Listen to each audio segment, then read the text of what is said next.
Lelo mobunga va passer à Liboso. Bataille ya kabana na Nzambe royaume de Siete. Qu'est-ce qui prêche maintenant? C'est l'envie. Hein? C'est de mabonza. Les pasteurs homosexuels, un pasteur qui prêche dans l'église, dans la télévision, il dit que tu peux faire la sodomie. C'est grave et archi grave. Un pasteur qui prêche, moi c'est nous autres. Ah, so mon peine à moi, ce n'est pas mon lave. Mais mon peine à moi, ce n'est pas mon bali naïe. Ce n'est pas tout le monde.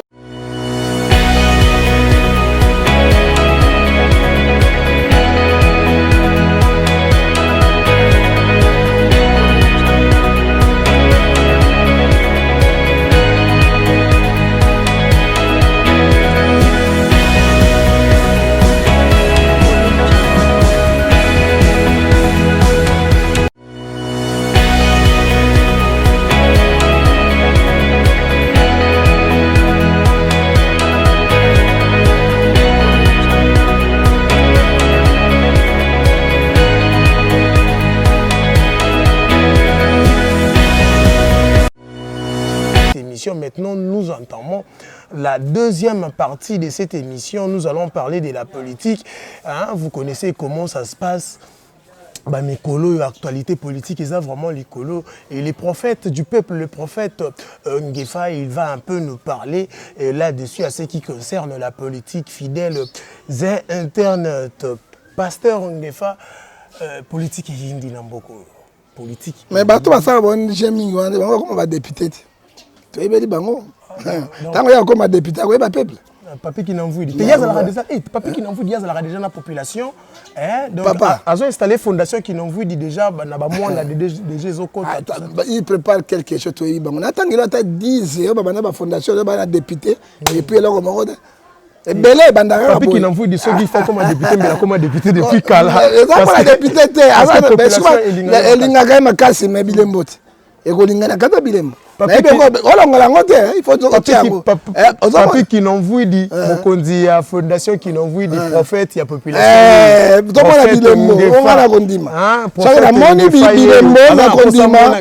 Na kondima parce que to tue bango kuna ba député bazana loi moko ba voter à peuple. Voilà. Hein? Bango ka intérêt na bango. Et puis to lingi il faut battre le kola ba kindavwiti. Ah mon Congo non? On a Congo central mon ancien. Mais il n'est pas tribal, attention. Biso tout ba Congo ba ngombe ba luba biloko nyonso pa patobo eloko wana. Tolingi boy. Député en piaka kota na parlement. Président en piaka kota te. Il va voler. Hein? Ba directeur cabinet en piaka ba kota te, il va voler. Tala moto ka Trump. Akoyi ba Amérique ni. Obi salaire à Trump. $1, non $1 par mois. Après salaire, en 3 jours, il y a Trump. Ce sont des milliardaires qui touchent à côté. Ils ont $1. Tu vois, tu as piak. Tu as député, tu as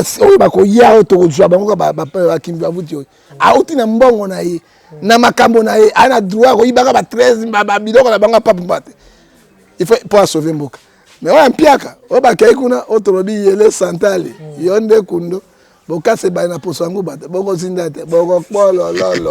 Voilà, le prophète du peuple, prophète Nguefa, Mbokeza a coupé la moto chaque jour, combattre eu des personnes qui ont parlé du peuple pour il y a proposition de loi, il y a ancien président de l'Assemblée nationale, honorable Obé Minako. Étant que yo prophète et la population, étant que yo monobélipé à la population, leader de masse, ozo gérer nos mamans. Oyebi ndeko na ngai yeso tika somo livre atike biso mobeko moko na Jean 13:34, je vous laisse le dernier commandement avec la promesse, aimez-vous les uns les autres. Est-ce que nous aimons notre population? Et puis il y a mis balé. Hébreux 12:14. Ils ont cherché la paix avec tout le monde, avec la sanctification. Et ce sont les gens qui cherchent la paix. Namona na mokilité, ba député, ba sénateur, ba loi nyonso bango ba vota pour bango moko, ba ministre, ba généraux, ba député ya peuple té. Et puis ça loi nini ba vota ta moko na 19 ans est-ce que tu sais d'Azua ou même parti à peuple va défendre dans les âges. Ce qui est plus grave, même le pasteur de Zoloba, loi m'a protégé dans les âges. Même le cardinal n'a pas bon, la loi m'a protégé les âges. Même avec protégé les âges, même imam les âges, loi m'a protégé. Même le professeur universitaire, c'est moi la loi m'a protégé dans les âges. Mais il y a des députés, il y a des sénateurs, il y a des présidents de la République. Président français, il touche 16 000 euros par mois. Premier ministre, 15 000. Secrétaire général, 14 000. Ministre, 10 000. Salaire la ministre, bien. Il y a un ex-président, 688 millions de dollars par mois. Plus que président français. Vous savez, il y a un bon secrétaire. Il y a un président français, il y a un ministre, il y a un bon côté. Il y a un touché à la tête, il y a un démissionné. Vous savez, non.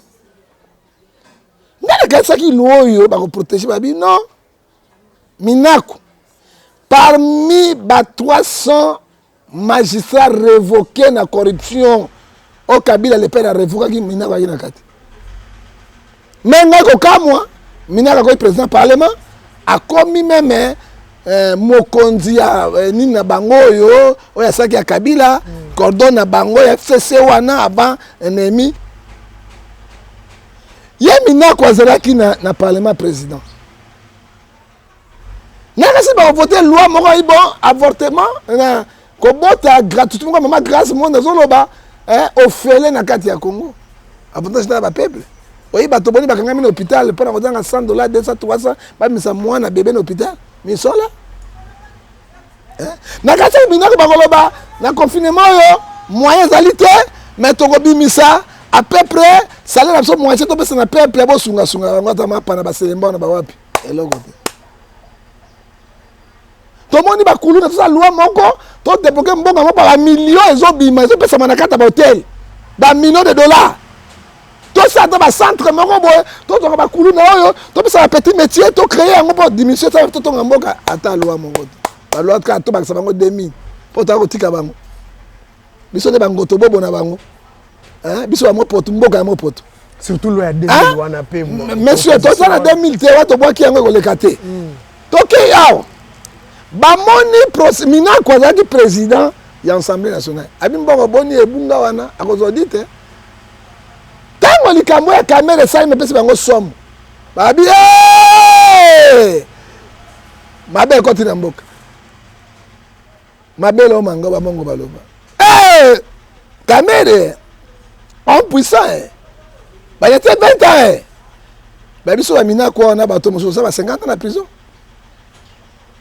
Ce que tu as bateau, et si nabiso. Mais si on a pas sabino boy, qu'on a pouvoir dans le peuple. Bon moi je vais dans la Mali. Imam est à Telemi. Alors quoi ça président malien, il a imam. Bon ce moi j'ai vu comment on a chassé Mobutu Aou. Histoire se répétera kaka. Bon mon ami kengo wa loi Kabila ça 3 mandats et les gars qui n'a pas remarqué Kabino et comme on a kengo là-bas la rue est là. Quand on parle de la rue, on parle de la population. Ne Kabila Zamaki. Alors, n'a pas la minako boy. Et puis là on a qui Chadara Zoloba. Loi ko le gana force. Papa logo le force bino ko tika pembo na force ka peuple yo mo ni bosa définir peuple hein so bi zo député ba vota qui so le présidence yo on yo que mamboka ndengo mais le peuple gagne toujours hein c'est le peuple qui gagne toujours à lobby angole le papa lobby et collé par force biso to ça va et le peuple par force total la pécasi pourquoi loi ba na calculer ngo oyebi Mboka la biso va violer la constitution comme Mikolonio son ambassade. Ça nous n'arrivons pas à comprendre. Quelle sorte de pays? Mais pourquoi le président ne parle pas? C'est lui le grand de la nation. Peuple n'go bakata monogone. Mais après ça la bonté mais ça le peuple victoire et yango tout là. Pourquoi ata alliance yango? Ata coalition yango non. Na tango ya mabe zali boy, il faut te moloba. Na kati ya mboka la biso dans la séparation du pouvoir. Oh, tu bengi la démocratie. séparation du pouvoir présidentiel ezali institution mobile garant c'est président ana droit ya koboli peine ya moto père kopesa amnistie na article 87 de la constitution comme ça le seul président sauf qui tribunal est condamné moto c'est le seul président okena ko constitutionnel bango ba ko allergier peine mais pas faire quitter moto boy même ne ba condamner Kamere président ko pesa ordonnance lelo amnistie article 87 de la constitution abimi sena ba prisonnier mosusu c'est le seul hein si on mboka ngota mbokala mbutu na loyenge na pulumbe hein na ripeketele hein na oyo tolobi yango moboleya hein na mboka mo potu on arrive à comprendre hein to so comprendre te maile silipso papa yango monaka makambo lekala na Congo ezaka na Congo na mboka musute pesa ngana losako na sala ere na botama Congo wani makambo ezo lekele kaka na mboka na biso te papa hein Osoka parce que awa tolobi boy tout le pouvoir présidentiel législatif sénatorial judiciaire na exécutif ezali séparation du pouvoir que dit l'article baminako bato wana ebite nyama ya makasi ya mabanga ezala bongo na bango ya ba eza ba nyama ya kakao ya makasi wana omonaka babulu kwa libanga to na mutu na bango na ebite c'est bango ne basaki constitution cameraman bango ne basaki constitution peuple pendi bango na référendum te ba élection ko ndenge na bango pour la avantage na so moni constitution ne bandina suka eloko loi moko ya protection peuple zate mais que dit l'article 51 151 constitution le pouvoir exécutif ne peut pas influencer ou injonction dans le pouvoir judiciaire. C'est séparation du pouvoir. Il ne peut pas donner l'injonction ou intimidation dans le pouvoir judiciaire. Il y a un moment où un juge n'a pas tout. Juge interprète le président, le premier ministre. Au moins, le Kosovo, le président contre le Kosovo. À sa guerre, mais à quoi le président, mais le juge m'a tiré. Crime contre l'humanité.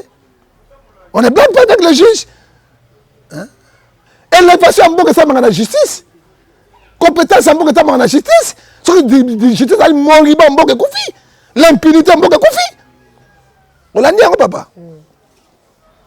Hier, ministre de la justice, à l'exécutif. Comment l'exécutif pour le pouvoir judiciaire quand il est mort? Oh, tout le monde a dit, petit mot à Pimoranani, on est comme un film de Superman. Superman. On est Superman.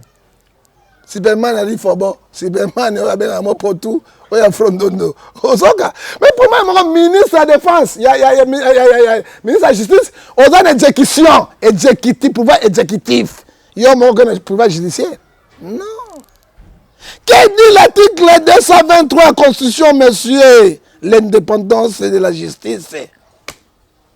L'indépendance, juge peut condamner le Premier ministre, peut condamner le président de la République, il condamne tout. Et bien, il s'habille na 4 na Mokanda. Na Romain 4, 14, 4, les juges sont les ministres de Dieu. Hein? Il prend la décision, il peut allergir, il peut condamner à ceux qui font mal, il peut libérer ceux qui sont faits bien. On va bien les autres pour la justice est indépendante. Pourquoi Otobengi montre la gaine? C'est la justice de Dieu. C'est le seul juge, c'est Dieu. Namokili bango na bajuzi. Nde balobi nzambe likolo l'état na c'est l'état ngo balobi nini l'état nyonso ba présenté et dans ba juji. OK? Bible zo bisa ba pasteur. Na Jean 20:23 to kangina se na likolo to fungoli. Et constitution lobi nini? Na article 157 151 hein? Alors, bah, juge sa constitution et l'obini. Ce qui juge a condamné, tout a perçu de faire naïe. Et quand il l'onguate, na motomoro songolo sauf na niveau de procureur. Tant que ministre était, parce que ce ministre a un mbeba ndenge Bible ndenge constitution article 12 de la constitution, tout Congolais sont égaux devant la loi. Tout Congolais sont égaux devant la loi. On a constitution de la République. Hein? Mais ndenge nini Obé kobimisa ngo parce que moni danger pas na bango. Surtout que bateau indépendance et justice. Bako cohabitation sur ma bena ma bezali, c'est quand tu fais peuple. Alors peuple mon pouvoir, abi pas question. Bazo kuna 5 biso bito zo bino siko article 64. OND bandeli. Ce qui monta binga ali ya mboate, maison mais la soupe ba biloko ba lamina mboa. Olembo na matoko lona. Bah non, c'est pas déjà qu'on a eu plan A, c'est quel plan B. Plan A, plan B, zoya. Oso mo na telo comment que ça mais là comme minako. A retirer le qu'on a eu wana parce que le kate. Et puis Shadari azoloba bolinga te et koleka. Alors entre Shadari na ba minako na peuple. Ouais l'équipe makasi nini. C'est le peuple qui gagne. Comment il y a pour le peuple? Bah comment il pour le peuple? Parce qu'on besoin de défier ce peuple. Bon excusez la corona te. Quand on sanga motem. So qui peuple boy bolongola yango bato ozanga ozanga mbuma molimo musatu. Autre dit Galates 5 verset 22. Na pesi bino bato FCC. Les fruits du Saint-Esprit, l'amour, la bienveillance, la tempérance, la douceur. Bozoa. Les sons appellent bien moi. Mais c'est bon, mutu. Prophète John Ngefa attaque tout trouble en peu trouble en beaucoup mitina en fait ba comité tina point ya kosimba ba lieu d'habitation ya bato FCC et ko bambango mabanga. J'avais suivi hier ndako ya Jean-Marie Kassamba ndeni bapanzaki yango Nathalie Sousou salle de fête ya Kimbuta bapanzi babambi bamabanga ndako ya Obeminako entouré par la police. On ne comprend pas. Est-ce que kobuka bandako ya bato wana ya FCC yango nde omema eloko ya sika to pe yango nde moto kosala ke loi wana ezala voter te? En tant que l'homme de Dieu, prophète du peuple, nous condamnons de tels actes. Il y a violence. Mais article 24 de la Constitution, liberté de manifestation est garantie par la loi. Mais, na pillage. To pillage qui t'a mobutu azala qui a. To a na bezini Iveco. To za ba société ça ba mitu kama kama bébé là. To zo juste. Ils ont la loi à cause de pillage. To lobi na peuple boy. Non à la violence. Droit à peuple zali. Mais toi que na violence té. Et puis bozo ka ba déclaration de guerre et tout montre ba bin bango na bango bozo ka té. Hein? Bozo ka ngoté. Si vous 50 mètres mboko na fait, bozo mettre mboko na fait kala. Peuple la muki sikoy. Mais bon, tout peuple la mukaka, c'est le peuple qui gagne toujours. Bien on de bateau FCC, beaucoup de ça, hein, beaucoup qui s'abattent moté manakoloba. Non, tu peux voir que loi que le quitter. Bon, nous retirons ça. C'est ça la démocratie. Mais bozo lo bana makasi ke bolinga de loi koleka. Ah, loi koleka bon.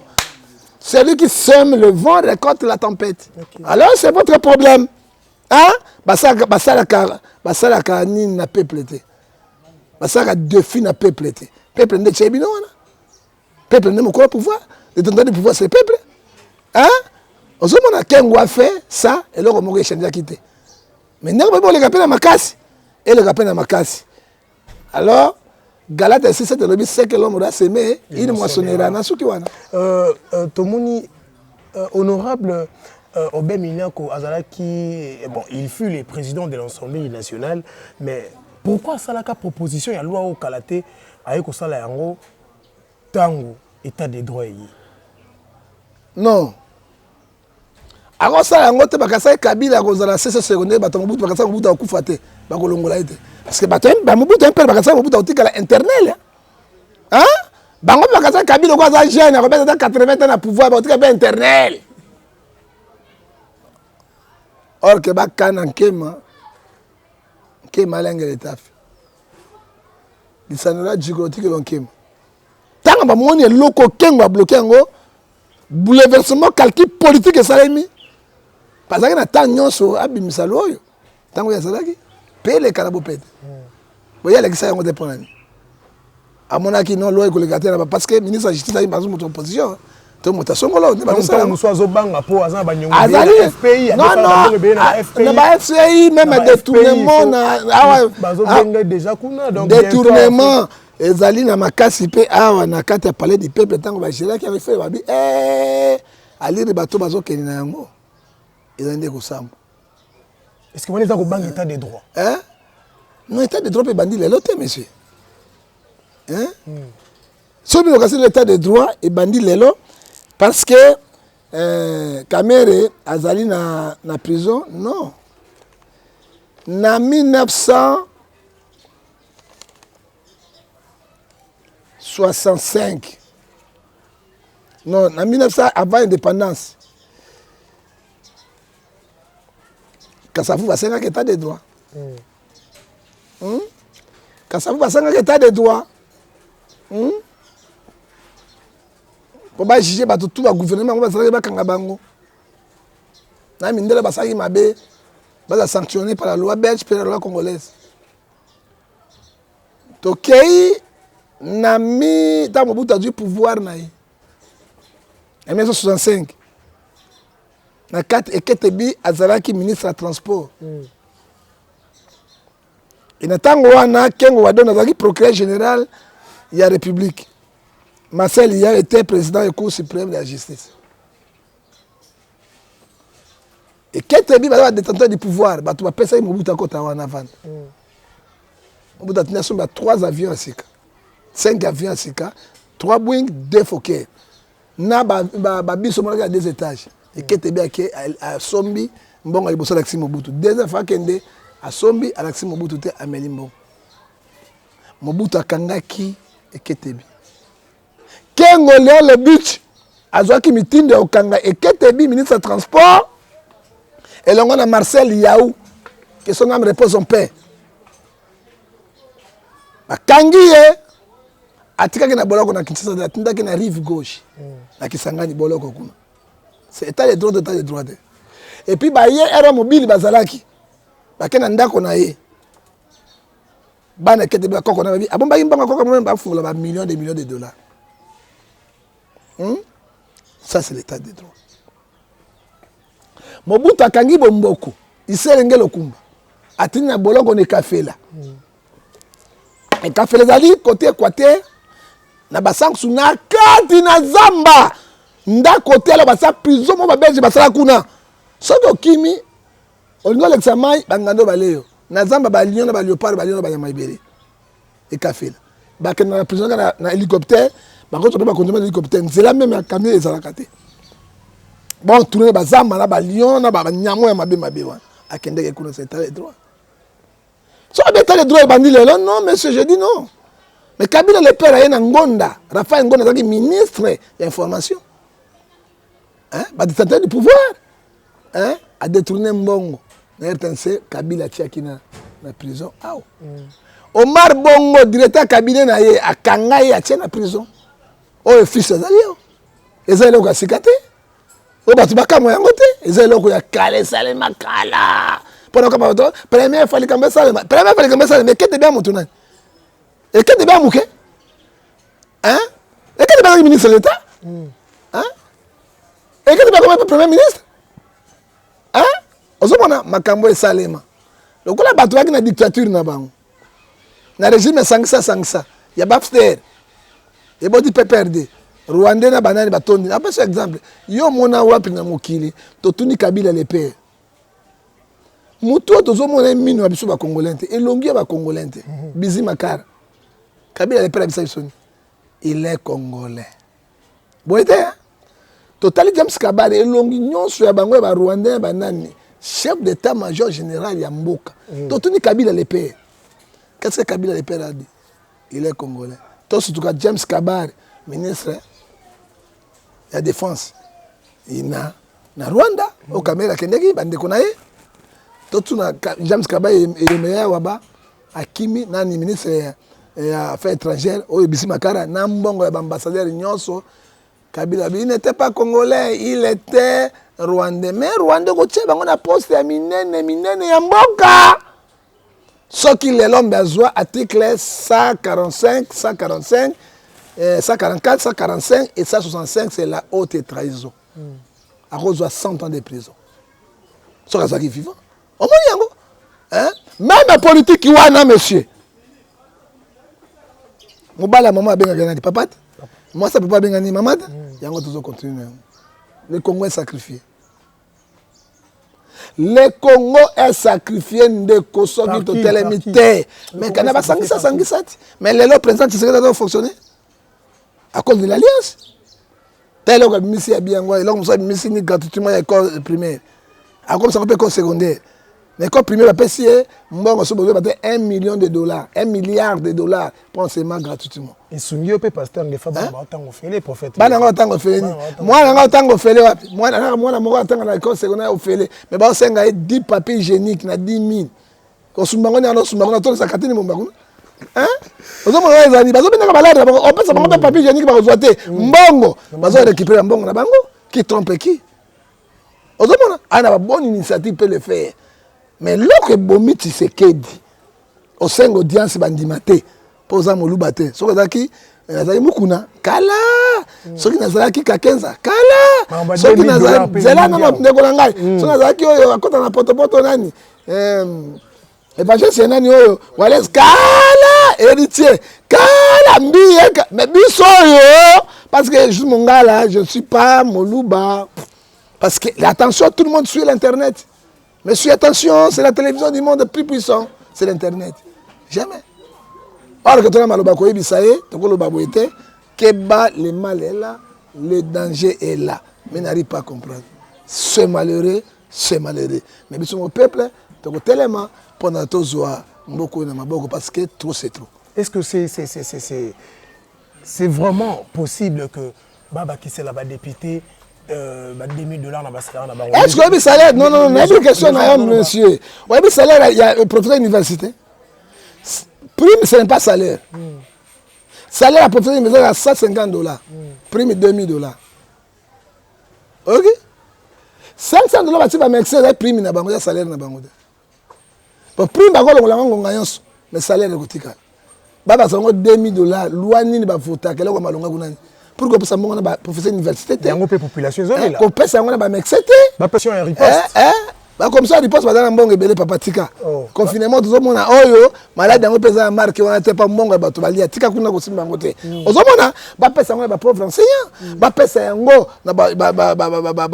chez mon sous sunga bato. Car bango bazo, bah, 15 000. Bah, ça 17 000, moins ou me la raté. Parce que Mbongo, on a Congo, ya bango, qui dit l'article 58 de la Constitution. Richesse première et la République, il faut que les Congolais soient un partage équitable. Est-ce que tout le monde a raté? Merci beaucoup, fidèles internautes. Vous étiez très très nombreux. Vous nous aviez très très bien capté. Vous nous avez très très bien suivi. Il était là sur notre plateau, prophète du peuple, prophète Ngefa. Il nous a dit tout. Depuis la première partie, on avait parlé à ce qui concerne les pasteurs. Notre comportement des pasteurs ne plaît plus devant leurs fidèles internautes. Abonnez-vous massivement sur les antennes de DN TV. Derrière notre caméra, on était avec Jacques Tata Libanda Pembe, un homme très beau, si joyeux aussi, prophète du peuple, prophète Ngefa. Merci beaucoup d'avoir répondu à notre invitation. Je ne sais pas si vous en avez maloba soukoko le la population. Na maïnions oyo lobi ko banda première partie émission na biso tina deuxième partie. Ni koki koloba na bana nyonso na ba congolais nyonso na bandeko nyonso na batata pe ba mama oyo balandi yo na ngonga oyo na chaîne DN TV wana message nini okopesa bango? Message na opesa pour la osuki ça. Démocratie la violence. La démocratie c'est débat d'idées. Il faut qu'on dise. Ouais, madame Toukamati, on m'a bête au boaki. Mais bah conscient et garanti peuple na droit de manifestation na ba manifestation na bino ba journaliste. Mais qu'on détruit biloko, qu'on taquet ba individu banda ko là nous condamnons. Parce que ça tout ça yango bazuyo ke ne boloko. Parce que la loi pénale les alliés justice les oyo bango ba bongisa. Ba député ba sénateur ba bongisa. Toloba, Éclairage chapitre 1, verset 3, 4, chaque chose à son temps. Quand il y a peuple, c'est quoi? Oui, bien. On connaît que la moi, si, na bolingo, moi, ça va bien net, si, d'accord, qu'on soute. Puis moi, ça va rassurer moi, une Zambia qui tient mandef. À part une Zambia, on va soute. C'est comme peuple congolais. Peuple congolais a naïveté, a melak, patience, mais ceux qui montent, peli boy, n'dengue bandi non. Et puis batterie de pèse. Bon, le batterie que bino, mais batterie de pèse, mais tout ça qui biloko. Non. namona bata palou bato IDP ya pepper bato mais bata pepper musu bazali na kati. Oh, ya solo. Je te dis la vérité, même bato ya MNC mais bata kaluka ezaki bato nyonso bakinois. Ce n'était pas IDPC. On l'a dit, hein? Parce que trop c'est trop. Mais lire tout ça kende. Président du Parlement après sa discours moko il y a apaisement. Et puis ba Shadari ba bazolo bango et koleka par force ba gouvernement bato na makasite simbate. L'engagement toute question mon abosani pasteur Ngefa na bi que to comme na souka Jacques pesa encore 1 minute pasteur Ngefa à répondre un peu vite à répondre pourquoi le président de la République ne réagit pas? Parce qu'il est le premier citoyen de la République démocratique. Il ne réagit pas. Il est aussi l'autorité morale voilà. de l'UDPS. C'est l'alliance. Oui, Kangi. La coalition. C'est fini, réponse Tangangoa.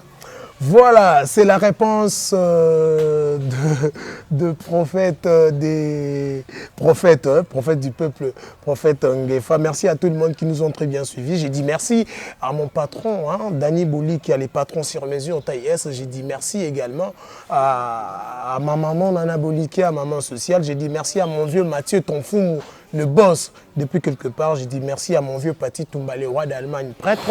J'ai dit merci également à mon vieux Simon Anthony Paolo, hein, depuis Zurich, maman Blondine, Nabanatou, Nalibota Moubima, je vous salue. Jonathan Baya, Nabesanioté, mon ami Majesté Onyuda, hein, mon ami de tous les temps, de tous les jours, comportement.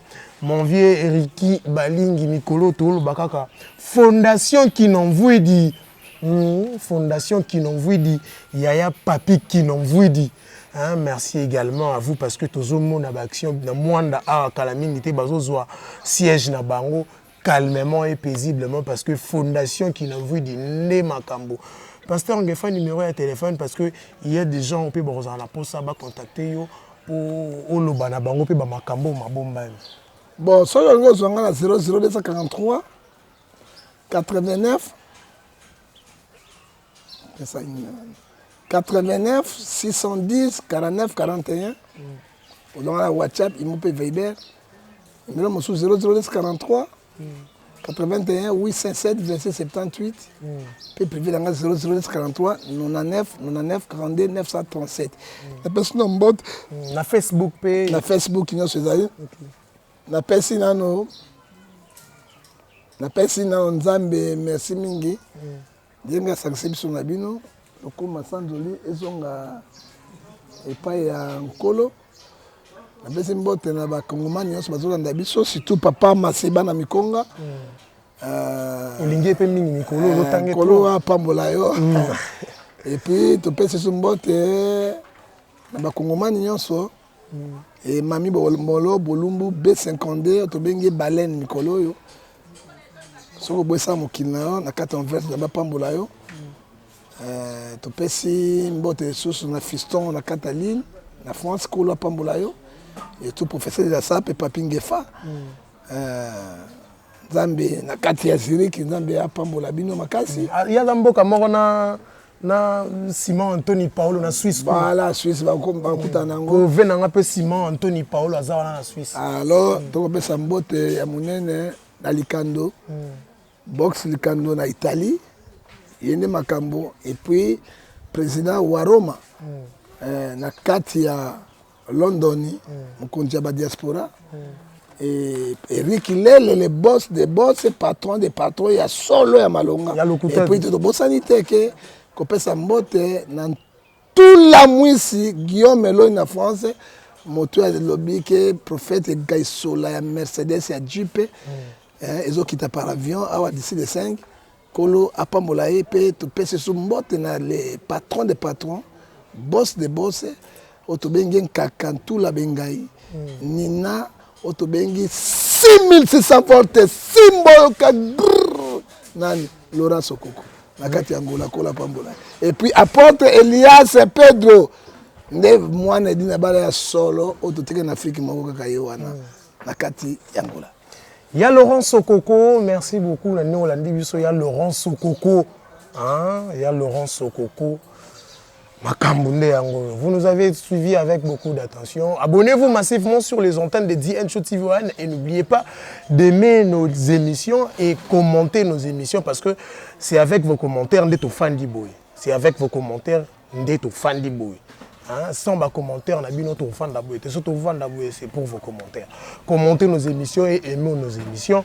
Et ça là vraiment bien ma casse. Si Dieu ne revient pas aujourd'hui, on se voit au prochain numéro avec le même plaisir. Merci beaucoup. Bye.